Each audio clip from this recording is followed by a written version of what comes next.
This is continuing Module 3 for Jenny Johnson, my community, EDL 856. And talking about the political structure of Hays, Kansas, um, even though Hays is a larger town, education and politics are always intertwined, and separation is usually nearly impossible. This year in 2014, our school board president, James Leiker, also ran for a seat on the House of Representatives. And Sue Boulder, a Kansas official, is an instructor at FHSU. So when decisions are made regarding budget, taxes, and education, there are always political implications and associations. Those are just two examples of such. This year, 2014, USD 489 made some changes that really upset the community. It was due to a budget shortfall of close to $1 million. And everybody's kind of, talking about, well, how did this happen without anybody knowing? We did have a change of superintendent in the last 2 years. And so people are wondering if that is a possible part for it. But what's really going on? It was kind of all of a sudden at the end of last year, and 16 teachers got pink slips. So they let go a total of 16 full-time teaching and or nursing type of positions. They did let go one full-time nurse and then combined to make different things work. But this was to make up for a budget shortfall. Also, another thing that happened that was put into effect this year is that transportation guidelines were also drastically changed, which severely reduced the number of students that were normally receiving bus services that were now not going to receive bus services. And that affects the community in really negative ways, which has really kind of fostered a sense of distrust of the school board and the school district. Especially with the busing services. I believe they changed the guidelines from, it was within like a half a mile to 2 miles. And so it was over a mile and a half of change in terms of what students were eligible to be bused or not.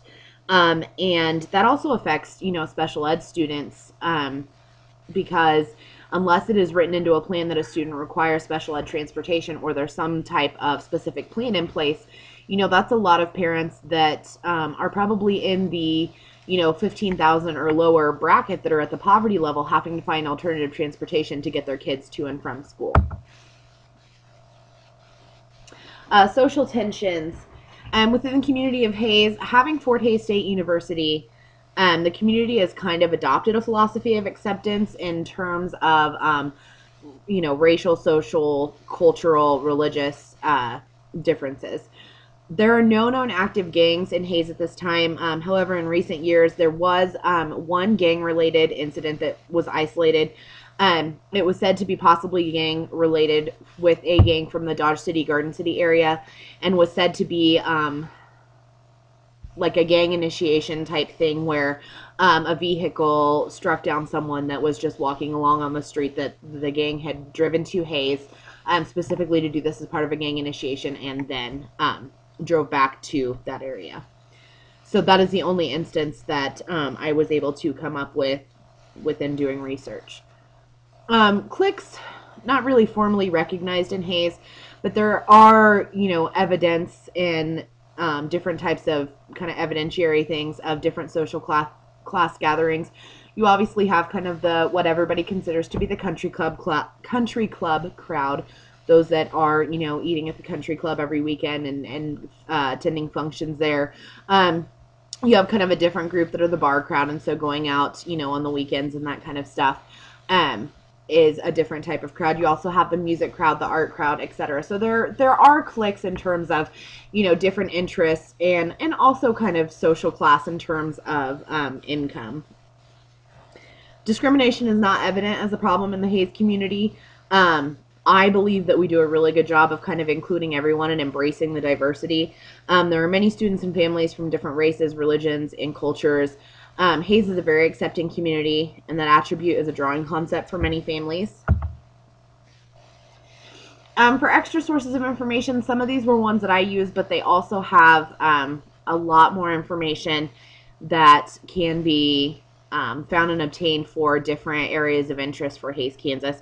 One was the KSDE report card for USD 489, which can be broken down by district or even by school and different specific areas to look at scores and also population and scores and how students scored based on gender and race or ethnicity.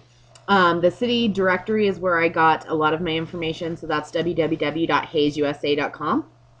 The telephone book also has information and names of the businesses, both the larger retail chains and then the smaller businesses that reside down on kind of the Main Street area. The Census Bureau, Chamber of Commerce, and I went to bestplaces.net and actually found a lot of different divisions talking about economy, transportation, housing market, and those types of things. And then also www.usd489 for staff information. In terms of power structures, I think USD 489 does a great job of advocating, nurturing, and sustaining a school culture conducive to student learning and staff professional growth. And I think they do this by creating a comprehensive and coherent curricular programs for students to participate in.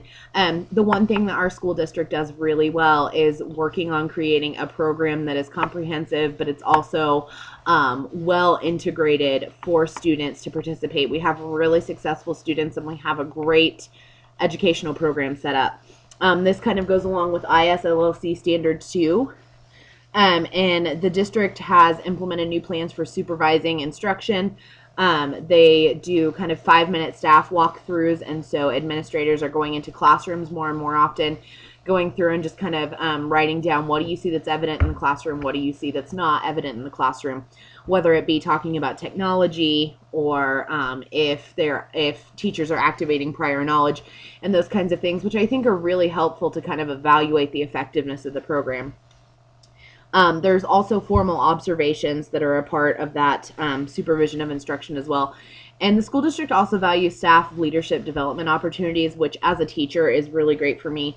I think we only get better by learning and by doing and by experiencing. So being able to take part in some really cool and interesting staff development opportunities is great. And the school district does a great job of trying to find those things that apply to as many staff within the school district as possible.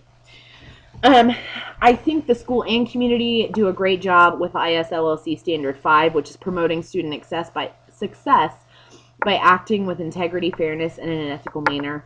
The school district has strict policies and procedures with behavioral guidelines, attendance guidelines for students, but also providing support systems and resources for struggling students and families.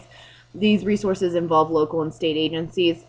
For me in particular, Westside Alternative School, which is where I teach in the elementary classroom, I have kindergarten through 4th grade students, but it is the alternative setting that is run in conjunction with USD 489 and the High Plains Mental Health Center.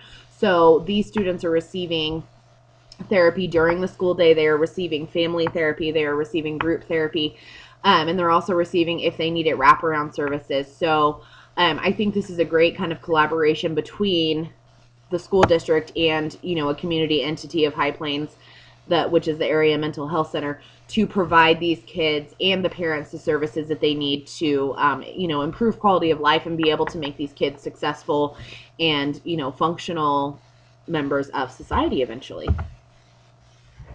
Multicultural issues. USD 49 seeks to provide, and this is their mission statement, a quality learning experience for every child in every classroom every day. The school district has a great special education program with services in place for both the district and surrounding areas. So we are the service center for the some of the area communities as well. We also have great ELL services that are provided for the district. We have translators for parents and students for meetings. We also have the ability to get forms translated, whether it just be notes that are sent home or IEPs to the home language, and ELL classroom services.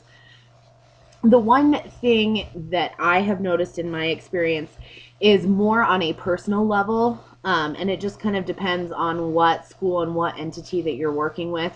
But I've noticed some personal attitudes of staff in administration positions or school psychologist positions at 489 who are not necessarily in line with the goal of providing these types of ELL services to students and only doing what is required. I believe that that's a violation of standards 4 and 5, the ISLLC standards. I just think that if we have the opportunity and the resources available to translate an IEP or to make sure that forms are in, the home language for a parent to make them feel more comfortable, I think that's our job and that's our duty. And so that's one thing that I would like to see improve within USD 489. But again, that is on an individual level. This community votes as a Republican community. If you were to look at a map of Kansas in terms of counties and what affiliate they are with, it would be Republican. But I think that, and it's likely due to the college population, there is a large Democratic following within the community. Decisions made on a community basis do not seem to have a punishment or a reward system set up. Our city government has a good understanding of the use of checks and balances to maintain order, and I think they do a good job operating their city. The community of USD 489 and the school district does seem to be at the mercy of the school board for all decisions and must endure the effects of these decisions.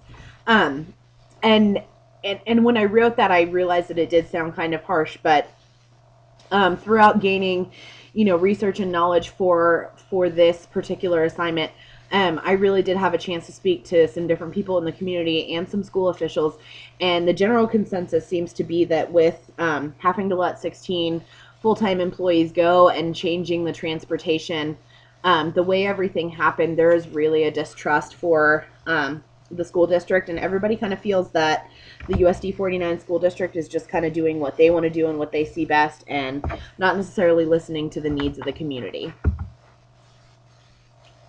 Measuring public opinion. We'll talk about this again. The school district's rapport with the community right now is in bad shape. The recent budget cuts, we talked about it, letting go of 16 full-time teaching positions, as well as the transportation difficulties. It's created a sense of distrust. And that's not, when you talk about community members, that is not just with members of the community that are parents of students that attend the school, but that's also some of school employees as well.